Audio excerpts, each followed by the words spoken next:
Welcome to the Artist Advisory Hotline, the podcast for artists who want valuable guidance and honest answers on how to grow their careers and develop their new project from leading art world experts and artists. Here's your host and founder of the Artist Advisory, Marina Granger. Tune in as she gets you the answers you deserve.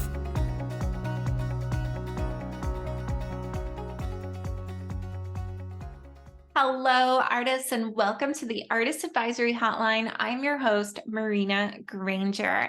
Thank you so much for listening to this podcast. And if you are listening to us on a podcast app like Apple Podcasts or Spotify, please leave us a 5-star review so that we could get this podcast out to more and more people and help them with our, podcasting. And if you want to watch this on YouTube, so you can read the captions. I do upload these episodes, which this one is audio only, onto YouTube, so you can read the captions if that helps you as well. So you can go ahead to my YouTube channel and check that out as well. I will also link it in the show notes. So this episode today is going to be super special. It's going to be a solo episode, meaning I'm the only one here. And I am here to deliver some tips for you on how you can increase your chances to being accepted into an open call. Now, I have been lucky enough and I'm so honored to have been invited to curate several open calls just recently. And in the past, I've curated or rather been a juror for several exhibitions. So I do have a lot of experience going into that. But recently, I have been lucky enough to curate the second ever issue of Arts to Hearts magazine, which if you listen to the previous episode on this podcast, where I interview the founder of Arts to Hearts, Sharuka Arora, I talk all about that. I also recently curated the print issue of the women's 2023 print issue of Create magazine, which is amazing. There have been so many beautiful submissions to both magazines, and it's so difficult to pick the select few, because if it were up to me, I'd pick everyone, but I know that's not how it works. But as I'm going through these submissions, I really noticed that there are certain things that are working, and I wanted to give these tips for you. Now, none of these things are deal breakers for me, but I just wanted to tell you what they are so that you get the best chance of being accepted into an open call. And before you say, hey, I'm so bummed that I missed these open calls, if you did, and if you didn't, if you applied, thank you so much. And I am truly, honestly, so amazed by all the amazing work that has been submitted to these open calls. But there's another open call that is still live if you're listening to this podcast, in time. There's another open call for New Visionary magazine, open until March 5th. So you still have time to apply. But don't apply just yet. Listen to this episode so that you raise your chances of being accepted and also make my job even harder. But anyway, here's the thing. Again, none of these things are total deal breakers, but I wanted to give you some tips. So first and foremost, there are so many different types of open calls, right?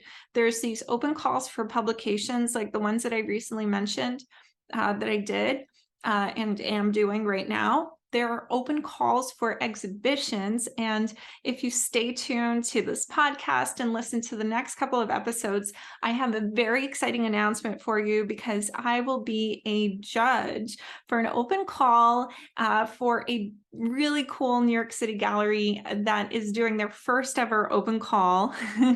And I can't wait to tell you all about it.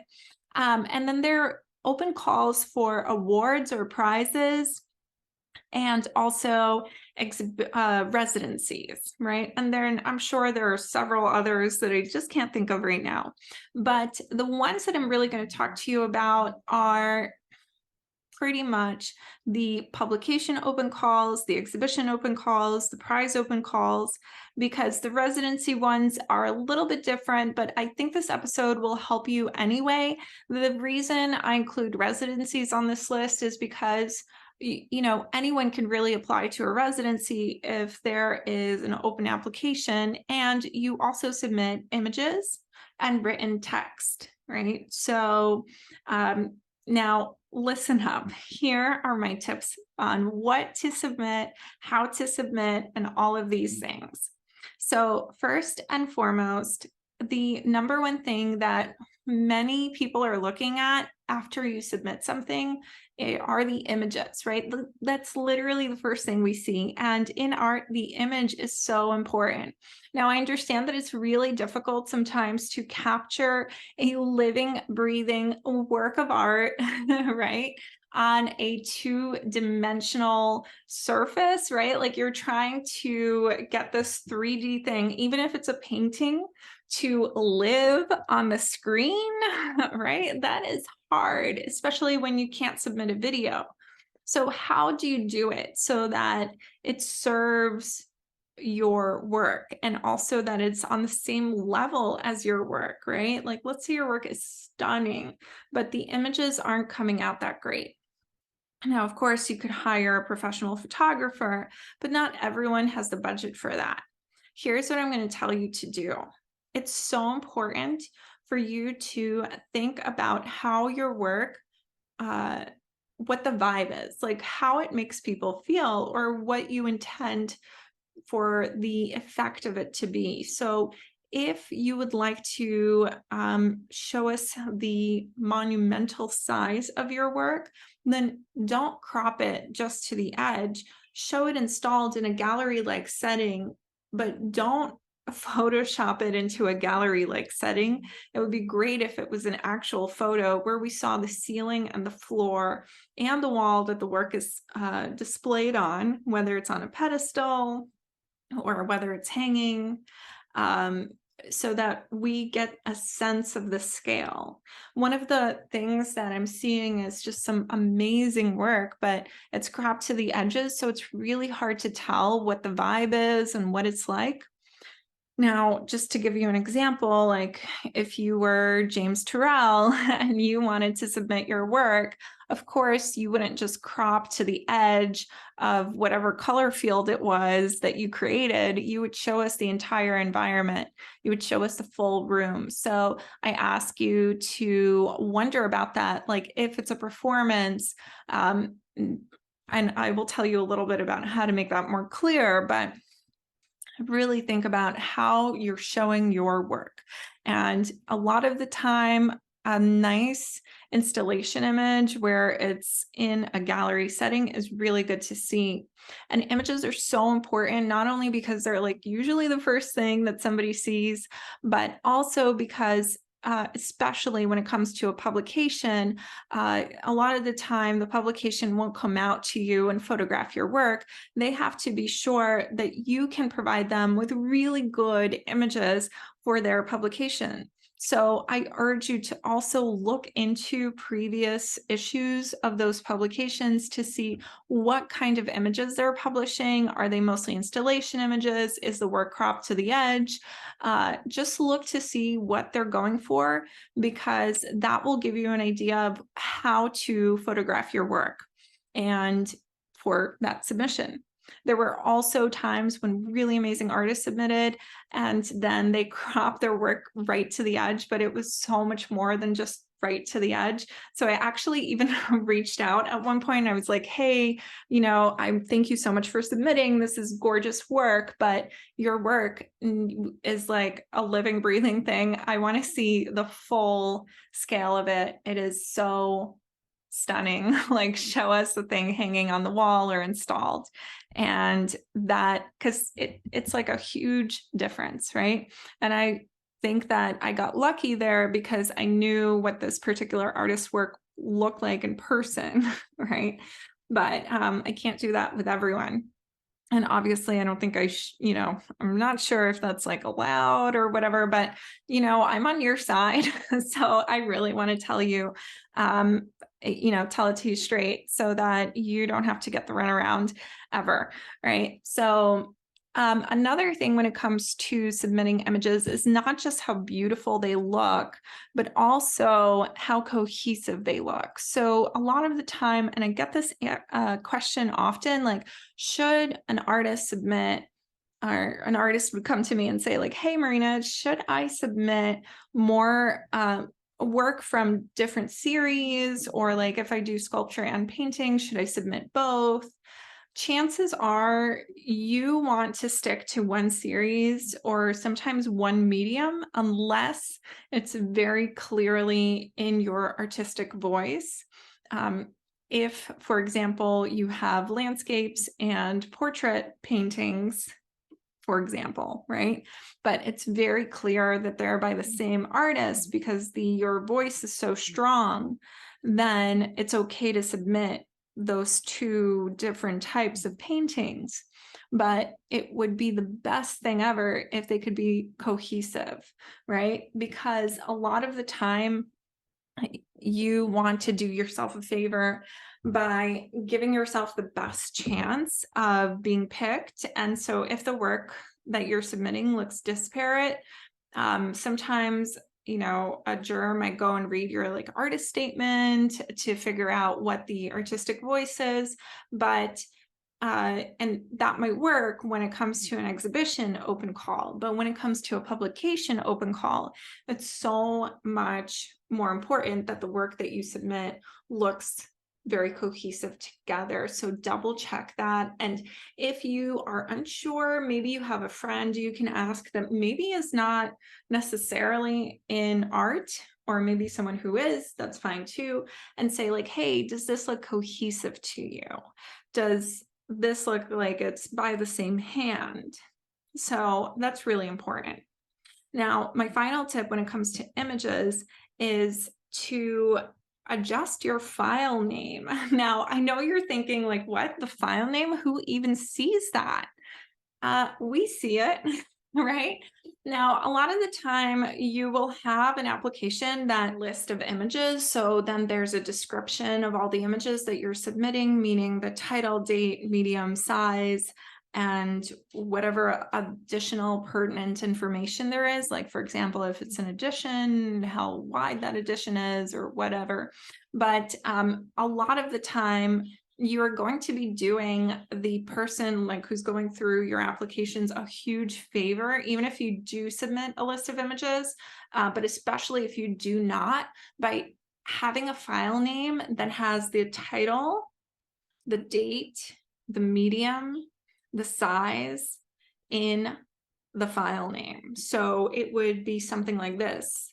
So just say, maybe you even want to include your name, right? Unless it's like a blind submissions process, in which case do not put your name in the file name. But the safest thing to do is to do the title underscore date underscore medium underscore size. And it's so helpful sometimes to see that, because when you're looking at the images, you're like, well, what kind of medium is this? Is this a painting or a photograph? Like this person, I can't tell. Or is it a combination of both? Is this a collage or just like a very textured painting? So it's super important to see what that is right away. And the best thing that you can do is have that in the file name so that it's very clear what the work is and how big it is, right? Now, the next thing I'm going to move on to are the written materials. So when it comes to the written materials, oftentimes you're asked to submit a bio and an artist statement. Now, there's one big difference between the two. The bio is usually in the third person, so you don't use the word I. You would say like, Jane Smith, blah, blah, blah, blah, blah, Smith, yada, yada, yada, right? But when it comes to your artist statement, that can and I think should be in the first person. So you would say, I am exploring this in my work, blah, blah, blah, blah, blah, right? So let me give you some tips on what to actually put in your bio and your artist statement. Sometimes when it comes to these open calls, they're thematic. So you want to make sure that the theme and how it applies to your work is referenced in these texts, right? Unless it's super duper clear, like the theme is birds and your work has actual birds in them in it, then you don't really have to go into detail. And also, like I said earlier in this episode, go back to the actual publication and, whatever the institution is, are they publishing the bio and the artist statement as is? If so, you want to triple check that everything is super well spell checked and all of that stuff, especially your bio, because it sounds like somebody else wrote it, right? Now, a lot of the time, these publications have editors that go through this and you don't have to worry about it. But let me tell you what you can put in your bio. So, and also, I don't know if you're hearing this on the recording. There's like a siren going off. I'm literally recording this in the original artist advisory office, which is in the Eden part of the kitchen of our apartment, right? And since then, I have my own amazing office with a door, but that's being renovated right now. So I'm in here. And it's another reason I kind of haven't brought you podcast episodes, because I was just like waiting for my office to be ready. But then I thought, you know what, like I can't just wait forever. I just have to do it. And if it's not perfect, so be it, right? So I am grateful for your understanding and your patience with this. But anyway, I digress. Here is what you can put into your bio. Okay. So your bio, imagine it this way. It's in the third person. There are 2 paragraphs. The first paragraph is about the themes in your work, and that also includes your elevator pitch, which I know that if you've been following me for a while, you understand what that is. But if not, or if you would like a refresher, it's why you do what you do, how your perspective informs your work, and then what you do, right? So that would be kind of like the thing in the first paragraph. And then in the second paragraph, we would have all the empirical, so to speak, like quantifiable information about you, like where you live and work, your level of education, if you wish to share that, or if it's relevant. And sometimes if your work is super detail oriented and you are taught as an artist, it's really impressive to put in that you are self-taught in this paragraph, right? So that might be really fun to do. And then also you would list any other accolades, like highlights from your career. So an example of that paragraph would be something like, Smith lives and works in New York, New York. She is a self-taught artist, however, studied in ateliers so-and-so and so-and-so in these places. Her work has been exhibited in numerous group exhibitions like those at the following galleries. And she has had a solo exhibition with this gallery, and her forthcoming solo exhibition is with that gallery, right? And then any awards or publications that this artist has been mentioned in, right? Or written about, right? So, for example, Smith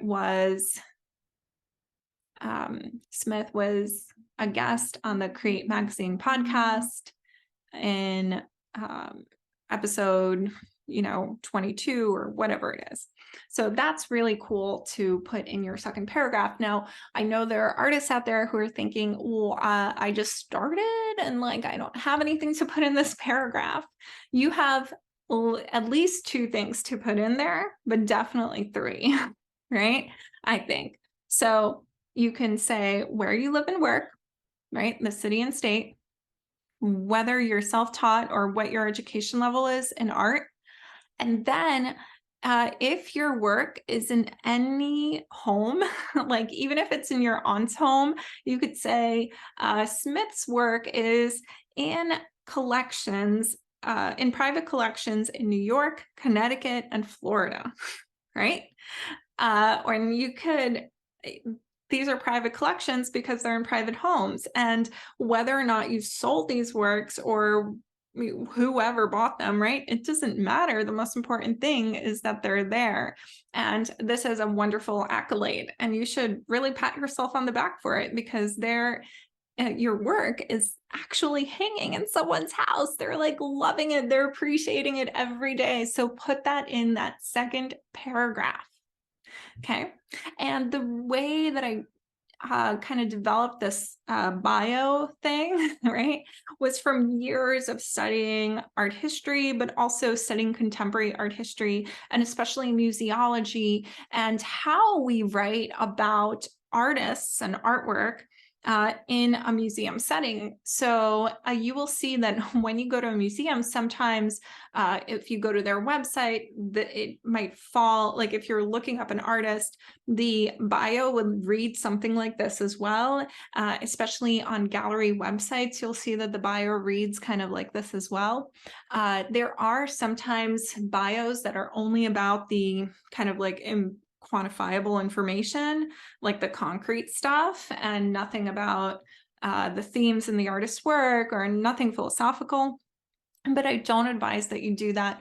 I think it's so important for you to include a little bit of your philosophical of like the information about your work in these bios. So again, first paragraph about the themes in your work, including your elevator pitch, and the second paragraph about the accomplishments that you have recently accomplished.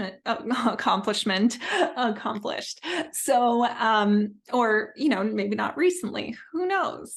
Right? Just like the highlights for us.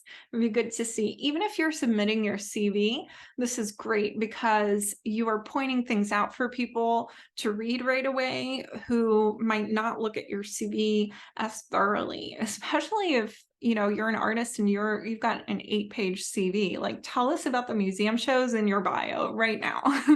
Right? And the other thing I wanted to point out there is something that I've recently been posting about more and more often on Instagram. And I just want to say this only applies to writing, right? This has nothing to do with how you like physically talk about an artist. But when it comes to writing about an artist in the third person, it's so important to write the full name first and every subsequent mention. So like every other time you mention every next time that you mention the artist after writing their full name, to write their last name. And this applies to when you're writing about yourself in the third person. And so, for example, it would read something like Georgia O'Keeffe painted the Brooklyn Bridge. However, O'Keeffe was enamored with the desert landscape. Right?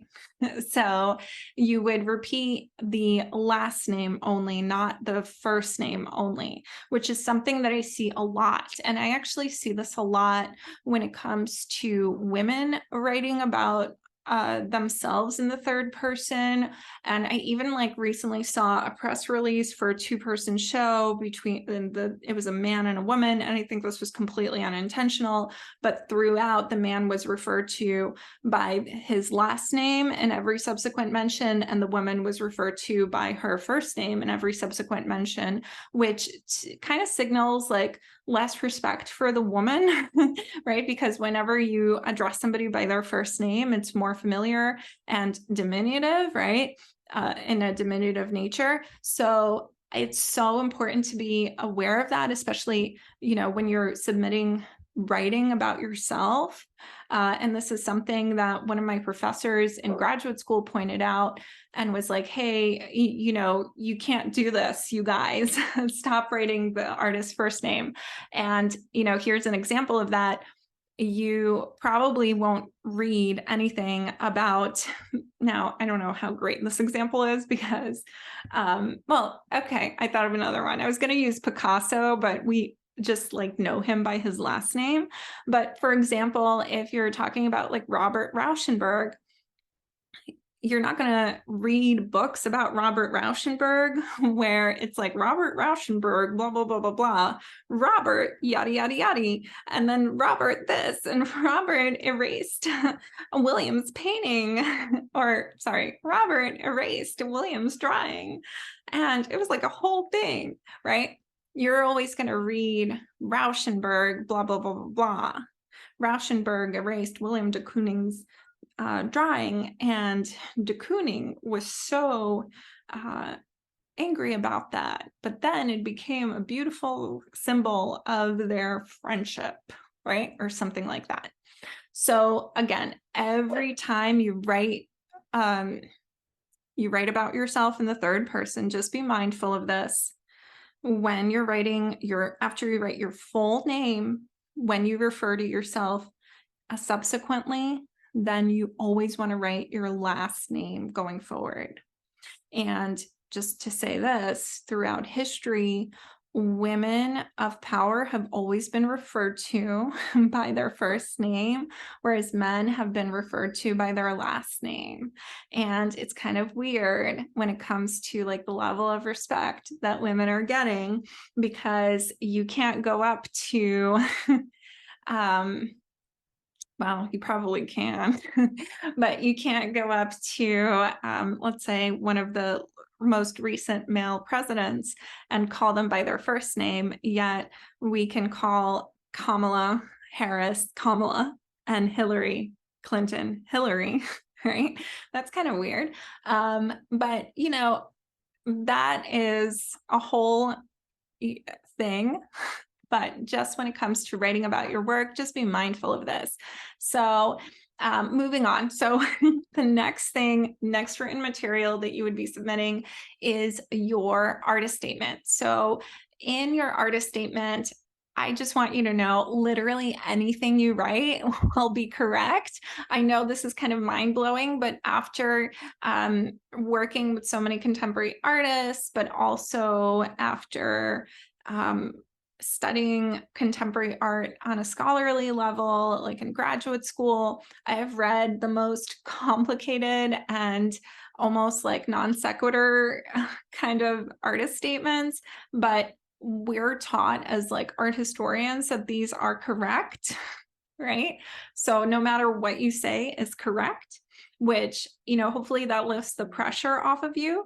But there are certain things that I would advise you to put into your artist statement so that it would serve your work and kind of help people understand how to look at your work, almost create a filter for them so that their perspective is clear on what your work is about and that you're fully understood. Now, of course, the work will speak for itself, but this definitely helps. And those things that I really advise you to put into your artist statement are why you do what you do, of course, how your perspective informs your work. Tell us a little bit about your process, especially if it's unusual, right? Or very relevant to the meaning behind your work, right? Or what you're trying to communicate with your work. Tell us exactly what you are communicating with your work. And as a bonus, it would be so cool if you told us how you see it fitting into the big picture, right? Now, these are just some bullet points for you, but I also want to tell you, when you're writing your artist statement, to steer clear of certain certain clauses and certain sentences. So I've been seeing this a lot. And like I said, none of this is a total deal breaker for me, but I just want you to be aware that it's very common to read this, and it's not always going to serve your work to include this in your artist statement. So I've heard people say things like, or write the following in their artist statements. I love making art. It calms me down. I wanted to be an artist since a young age, right? All of these things are super important, but they're not important as the other messages that your artist statement conveys. So really steer clear of that. And I'm somebody who, like you, if you're writing this in your artist statement, has wanted to work in the arts since I knew it was like an option. I think either since, well, definitely since I walked into a museum at the age of 7 and thought, how did these things get on the wall? Who decided, and what did they mean?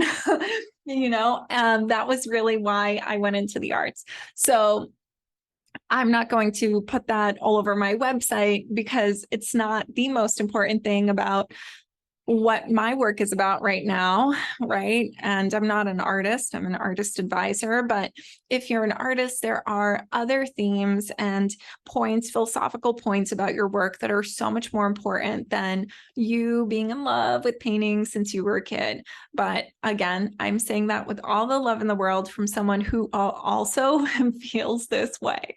So I hope that really helped. So in a nutshell, I kind of give you tips on what to submit when it comes to images, when it comes to written materials, including your bio and your artist statement. And I hope that that really helped you and give you some clarity. Now, if you are listening to this episode / kind of watching it on YouTube and you have any questions, drop them in the comments. You can always send me a DM on Instagram if you have any further questions after this episode, after listening to this. And my Instagram is at _artist_advisory. You will also hear it in the outro of this episode. Now, just to remind you all, I am lucky enough and honored to be the curator of issue 6 of New Visionary magazine. And the open call is live through March 6th. I really advise you to go ahead and submit if that's something that aligns with you. It is a beautiful print publication, and can't wait to see all the good submissions and that are going to come my way. So thank you so much for that. And stay tuned, because in a future episode, I will announce the in-person live exhibition opportunity in New York City, open call, that I am going to be one of the judges for very soon. So that will be really, really fun. And also, if you really enjoyed this episode and you feel like you are ready to kind of take your career to the next level, or even if you're feeling like you've been throwing things to the wall, kind of like trying to figure out what works, right? Like throwing things to the wall, figuring out what sticks. Or if you really are on this level where you're ready to get in front of the right people, or even if you're not sure if you're ready to get in front of the right people, but you want to, then I really advise you to look into the Artist Academy. It is my 4-month online group program. I'm now teaching it for the 12th time, and enrollment is going to open on March 6th. But if you wanted to be the first to know about pre-enrollment pricing and when pre-enrollment opens, go ahead and sign up to the wait list, which is going to be you can sign up now in the show notes, or go to my website, which is theartistadvisory.com and click on the banner on the top, which has the word The Artist Academy in it. So you get to learn a little bit more about this program and sign up to the wait list. So you will be the first to know about early enrollment, which includes special pricing and bonuses. This is a great program, and it's super special because you also have the option to do tech tutoring in this program. What we do is, I teach you how to use the internet as one of the biggest tools to reach out and connect to potential collectors, curators, gallerists, and also get them to come to you, because I know that a major issue is that we're supposed to show in galleries, yet they don't accept submissions. So how do you do that? Well, I've worked in galleries for nearly 15 years before I started this company in 2018. And I worked in major, amazing New York City galleries. And I have the secret sauce for you. You get to set yourself up for success and learn it in this program. And that includes so much. So go ahead and tap the link in the show notes to learn more about it. And I'll see you next time. Thank you so much for listening. Support your community by sharing this podcast, leaving a review, and follow The Artist Advisory on Instagram at @the_artist_advisory, and visit us online at www.theartistadvisory.com.